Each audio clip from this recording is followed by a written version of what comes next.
Hi everybody, it's Dory. Welcome back to my YouTube channel. I am filming in my driveway and I feel so awkward because I feel like my neighbors are probably watching me. My husband's probably on the Ring camera watching me from work, thinking, why is she outside in the driveway? But in any event, I am going to do a video that was requested.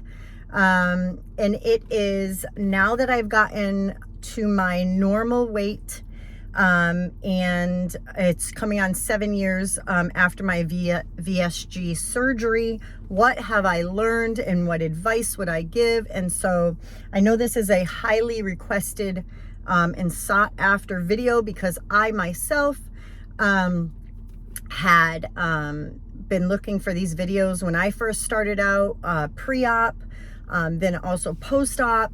Even at year 1 and 2 and 3, I was looking for advice on how to achieve the goals that I had set in place for losing the weight and becoming a normal BMI.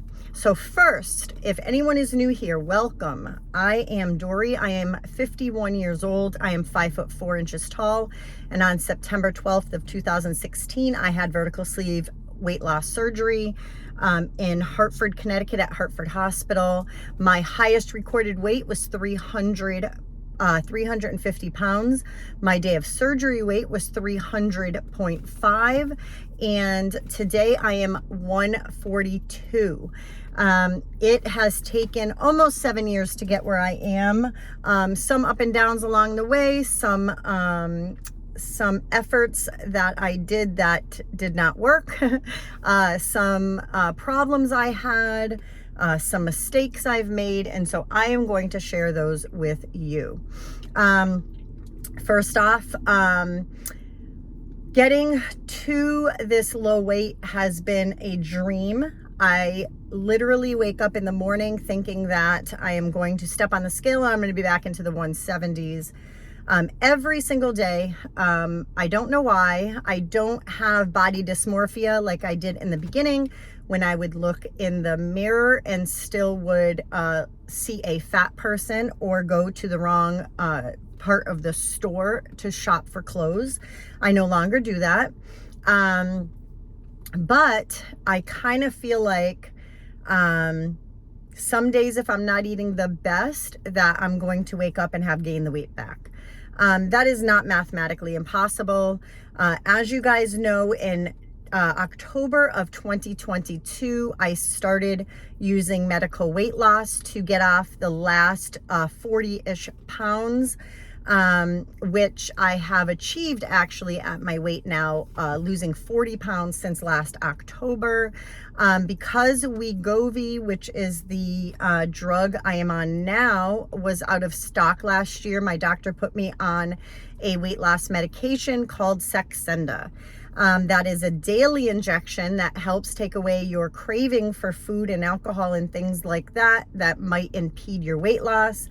It is a drug that helps your body and your mind to want to do healthy things and not have the food noise and not obsess over food and whether or not you are hungry. It is an amazing drug. It worked phenomenal. I went from 182 to I think 168 on Saxenda, but in January of this year, so January 2023, some pharmacies had gotten Wegovy in stock, and one of which was my pharmacy, which is a mail order pharmacy out of Boston, Massachusetts, and I have had no problem getting that medication to this day. So I started Wegovy, which is a once a week injection, on January 13th of this year. I have gone from 0.50 to let's see, it was 0.50, 1.0, 1.7, and then 2.4, which I'm on now, and that is the maintenance dose. But on this dose, I have still lost a considerable amount of weight. I think now I'm going to just stay steady. I think I'm going to be between 142 and 145. That is my interpretation of how my weight has been going, although, you know, every day is different. So I do not have, like today is Friday, August 4th. And I do not, so today would be the day that I would take my Wegovy, but I don't have any cravings or I don't have an appetite back. So I'm going to put off taking the injection because I really only need it for the food noise and for the appetite suppressant. And if I already still have those things under wraps, there's no need to, waste a needle. So I'll see how I feel tomorrow, and see how I feel Sunday. By Monday, I would still take it no matter what, only because I know if you go too long and then restarting it, your body might have some side effects. Right now, I don't really have any side effects. Dry mouth is really the only side effect I get usually on day 1.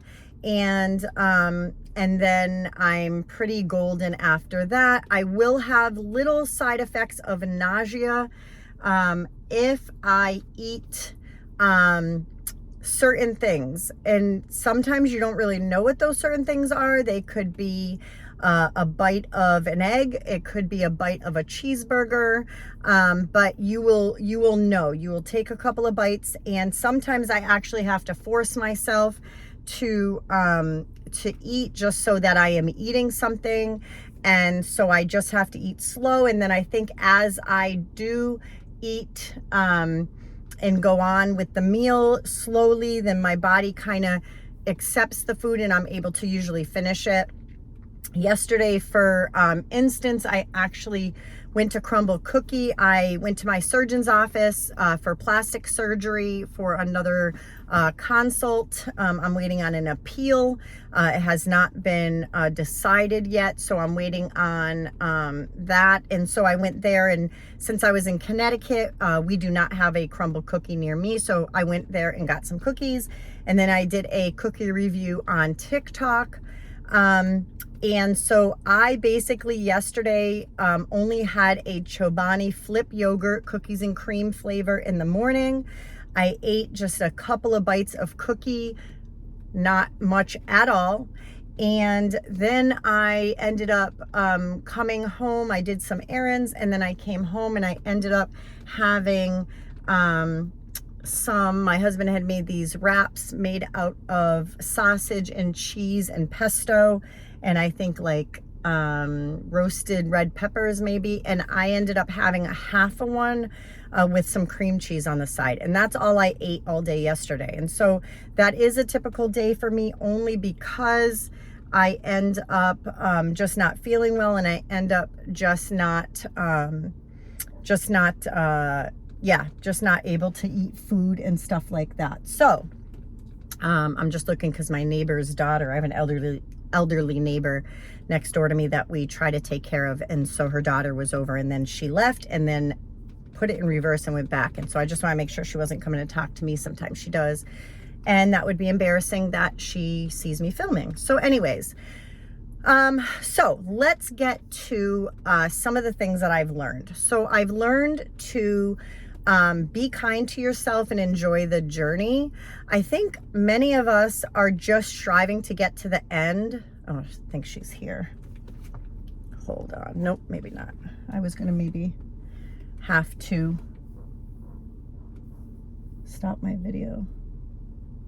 Okay, she's taking a picture of something. I don't know what, but in any event, so I think so many of us just really want to fast forward to the end instead of enjoying the moments that we have now. I do know one of the things that I wish I had taken more of are pictures of myself at my heaviest. And one thing I did not do, which you'll probably be surprised, because I usually have things all set, kind of to document, but I did not take measurements. So that I do know, like clothing sizes, my heaviest, I was a 26, 28 clothing size. And so I did not do that. So I would have wished that I did that, and then that I would have more pictures before. I do have a lot, but I think I would have liked to have more, especially since I achieved the ultimate goal. In the beginning, my goal was just to get under 200. And then after that, it was to get out of the 190s and the 180s. And I had achieved that for many years. I was in the 160s and 170s for about 3 years, going back and forth. And I think my advice during that time was to look for self-sabotaging habits. I think I had a lot of self-sabotaging habits as far as really wanting to eat certain things, maybe go into starvation mode, maybe join the bandwagon on some of the keto things or egg fasts, which I think have their place. They really do. But I think some people just do that forever, and it kind of plateaus and sometimes actually goes in the opposite direction that you want it to, as far as your weight. You want to get off the weight, but I think there are times where the weight gets put on rather than off, because your body gets too used to the way that you're eating. And sometimes your body reacts in a way where it may retain water, it may have inflammatory different things in it. And so for that reason, I would just say to not do that. And so I'm going to stick to this video being for the after weight loss surgery, and then I'm going to do a separate video on the things that I've learned being on the medical side of this with the Wegovy and what I would have changed or done differently. That way, if you're here for the weight loss portion with the surgical weight loss, then you will have what you need in this video, and you won't kind of, not want to listen to it because it has to do with Wegovy and you're not there. So, but I will make a separate video on that because I have a lot to say and a lot of things that I've learned along the way. And so basically, I would say that, trust the journey, trust your surgical team. Even before you have surgery, make sure that you pick a great team, a team that is going to cheer you on. I'm wondering if I can drive while I'm videotaping. My phone is I have a new car, and so I do have to go pick up my daughter from summer school. It's her last day, thank God, because I am so sick of having to be on her schedule with things. And so I'm really excited that we can just go along with regular life after she is done with her school today. So yes, okay, so far it seems like it's going to hold up on my dashboard. So I would say that you pick a really good team, a team that's going to be with you for a long time, because that's when you're really going to need it. You're really going to need it for the long haul, because there are so many people that I follow or that I'm friends with that do not have a great team. And so they really don't have anybody to bounce things off of. They don't have a dietitian to bounce things off of or to point them in the right direction when they want to know something. They don't have a support group to talk to or friends like that. Friends that can understand what they're going through and what they really need from them. So there's not really a lot of that around. And so I would say to make sure that you have a great team. Also, now let me also say that if you can't find a good team, you've already had surgery and you're lost, or you just want friendships, Facebook has tons of weight loss surgery groups. And if you wanted to, you can join ours. It's Hartford Healthcare Surgical Weight Loss Support Group. I know it's a big, long thing, but that is the name of it. And they will be so welcoming and loving, and you do not have to have them for a surgeon. As a matter of fact, they would even have you follow up with them. And if you're in the area, to have your in-person appointments and not even have your surgery there. So they are really, really good. So I would say that. So that is number one. I've said to trust the journey. Don't rush going from puree stage to you know, solid food stage to you can drink anything, eat anything, chugging stuff down. Like, don't try to rush it, because there are safeguards in place for our bodies to kind of figure out why, you know, you know, how it's going to function with different foods. And that's how you're going to find really what foods agree with you and what don't. I will say this. There are foods that I was able to eat before surgery that I can no longer eat, and vice versa. Things that I did not like pre-surgery that I love now. And so, you know, just know that when you're stocking up on protein shakes and protein drinks and Jello and flavored things, just know that you might change your outlook on different flavors than you did pre-surgery.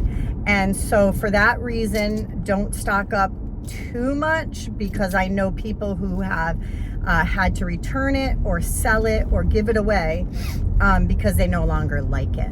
Premier protein shakes, that's a huge one. Some people liked caramel pre-surgery and hated it after. Same thing with chocolate. And so I would say to be careful of that. Also, the other thing I would say is, in the beginning, it is okay to not weigh yourself every day. It is also okay to weigh yourself every day if that helps you to get motivated to continue to go forward.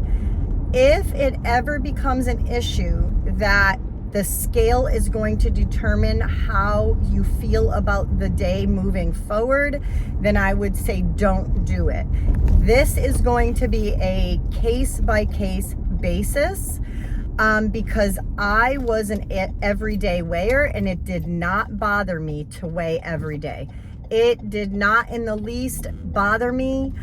Some days, of course, if I worked really hard some weeks and I weighed myself and it was not what I thought it would be, then maybe that would impede how I felt for the rest of the day. But I know for myself, if